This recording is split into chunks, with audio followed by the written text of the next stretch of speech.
నిర్మాత తనని నమ్మి పెట్టుబడి పెట్టాడు కాబట్టి నిర్మాతకి దండం పెట్టకుండా ఏ రోజు లేడు ఆయన. నిర్మాత వస్తే లెగిసి నుంచునేవాళ్ళు హీరోలు ఆ రోజుల్లో. వద్దండి కూర్చోండి అన్నా సరే భలేవారే మీలాంటి వాళ్ళందరూ సంపన్నులు, మీరు పెట్టుబడి పెట్టడం వల్లనే కదా ఈ రంగం ఇంతమందిని బతుకుతున్నామని చెప్పేవాడు.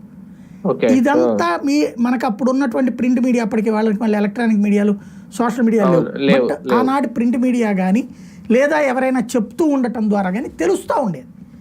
అప్పుడు ఓహో మంచోడ్రా ఇతను అనేటటువంటి ఈ మంచితనమే మిగతా హీరోలు ఆ రోజున హరనాథ్ వీళ్ళకంటే అందగాడు, లేకపోతే ఎస్వి రంగారావు అద్భుతమైనటువంటి నటాచాతుర్యం కలిగినటువంటి వాడు, రావు గోపాలరావు అద్భుతమైనటువంటి వాడు. కానీ ఒకళ్ళ హీరోలు ఒకళ్ళ విలన్లు ఎట్లా అయ్యారంటే సినిమాలలో పాత్రలే కాకుండా నిజ జీవితంలో వాళ్ళు ఈవెన్ విలన్లు మంచిగా కూడా ఉండేవాళ్ళు.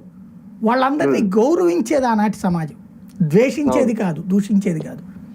అయితే ఆ తర్వాత సెకండ్ తరంలో వచ్చినటువంటి కృష్ణ కావచ్చు, కృష్ణరాజు, శోభన్ బాబు, వీళ్ళ తరం నెక్స్ట్ తరం ఒక రకంగా వాళ్ళ తరంలోనే ఎండింగ్లో బిగినైన వాళ్ళు వీళ్ళు. ఎన్టీ రామారావు అక్కినేని వాళ్ళ టైంలో ఎండింగ్లో బిగినైన తరం వీళ్ళు.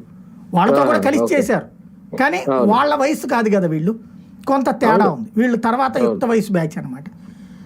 వీళ్ళు వచ్చేటప్పటికి వీళ్ళు అదే విధానాన్ని పాటించారు. నిర్మాతలకు గౌరవం ఇవ్వడం, ఫిల్మ్ ఇండస్ట్రీ అంటే 24 క్రాఫ్ట్స్ వాళ్ళకి ఉద్యోగోపాధి అవకాశాలు కాబట్టి ఎక్కువ సినిమాల్లో నటించడం. కృష్ణ అయితే ఒక్కేడాదిలో 12 సినిమాలు నటించినాయి ఉన్నాయి. ఒక సినిమా రిలీజ్ అయిన వారం రోజుల్లోనే ఇంకో సినిమా రిలీజ్ అయిన రోజులు ఉన్నాయి. అంత చేస్తూ ఉండేవాళ్ళు. ఏంటి అంటే మన మీద ఫిల్మ్ ఇండస్ట్రీ వాళ్ళు ఇంతమంది ఆధారపడి ఉన్నారు. మనం ఒక షూటింగ్ చేస్తే కనుక, ఒక సినిమా చేస్తే కనుక 10 ఏది